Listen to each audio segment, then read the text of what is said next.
Hello, this is Tom from the UBR, and let me say a few good things about this game to start.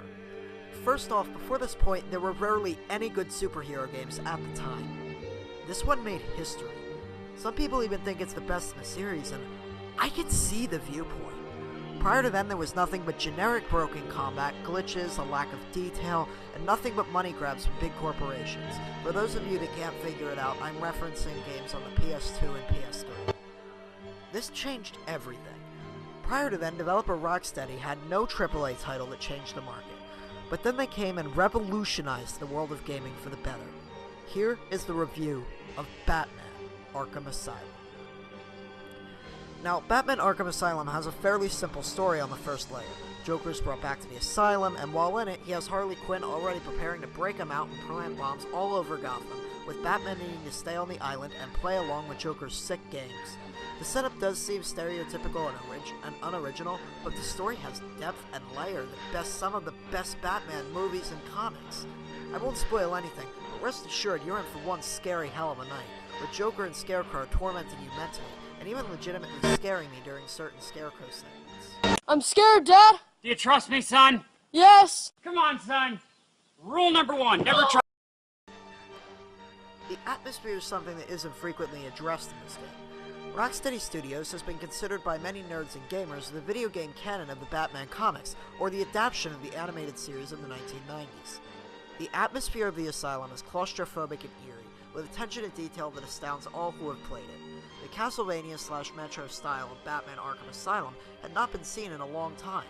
Say you see a ledge with a gap. Say you want to cross it.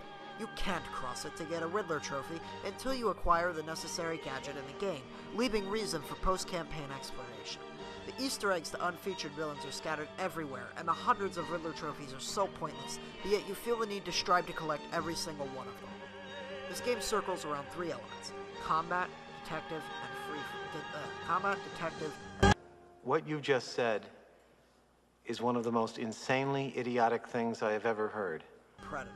The third and best is definitely Predator, where you are in a room with 7 or so guys with guns and you need to take them all out without much damage. You need to use strategy and prowess to take them down, and all three of these mechanics are fully fleshed out, and they were for the first time in gaming. Combat had 5 primary buttons. Punch and counter were the first two. When a blue light appears over an enemy's head, it means he's about to attack. Press the counter button and Batman stops what he's doing and puts that prick in his place. Building up a combo above 3 starts a free flow, where you jump around opening cans of whoop-ass on the respective pricks that need to receive it. The circle button can temporarily stun an enemy, and there's a vault button as well. Putting them all together lets you leap around a fight with precision, not to mention the 2 button simultaneous combos that you can unlock can throw an enemy or immediately perform a takedown. Other moves include ground takedowns where you take out a downed enemy, and the 5th button is a hotkey to a quick-fire batarang. Now, detective mode is simple but creative. You enter your X-ray vision, where you see all enemies through walls and cover, as it points out vantage points, grates, and hiding places within your vision. You use it a lot, but my only gripe is how much you do use it. It can show you their heart rate, and it's just flat out easier to see everything you can interact with, rather than figuring it out for yourself and feeling like the Batman. I mean, that's really my only gripe. The other half is true detective mode, where you set up a crime scene and scan for evidence, and you prove a point or find a new lead should you lose one throughout the campaign. Once again, while it is arguably over-reliable, it's a fun addition, and if you don't use it as a get-out-of-jail-free card, it is a real lifesaver.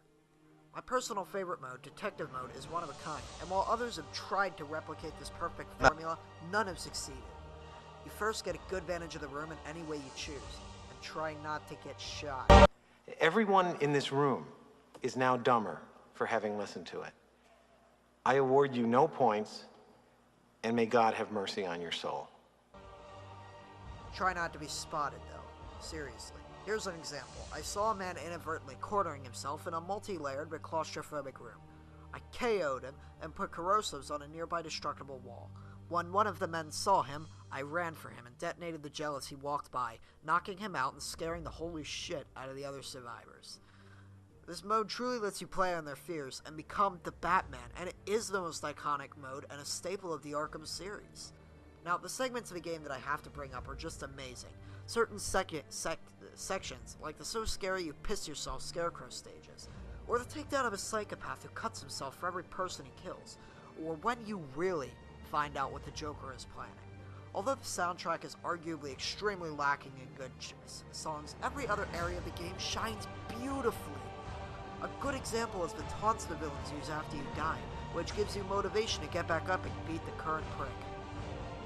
The amount of care and love put into this game astounds everybody who played it, and aside from minor glitches, it runs bug-free. I was never taken out of my experience, and it made history in gaming, and was prominent in my life. I give Batman Arkham Asylum an 8 out of 10, sheerly because the sequel was so good and it outshined Arkham Asylum in so many ways that I would not be able to rate Arkham City any other way. This game made history and was innovation incarnate, and whether you're a Bat fan or just a gamer in general, this is a must-have in your collection. This is Tom from the UBR, and all of you have a nice day.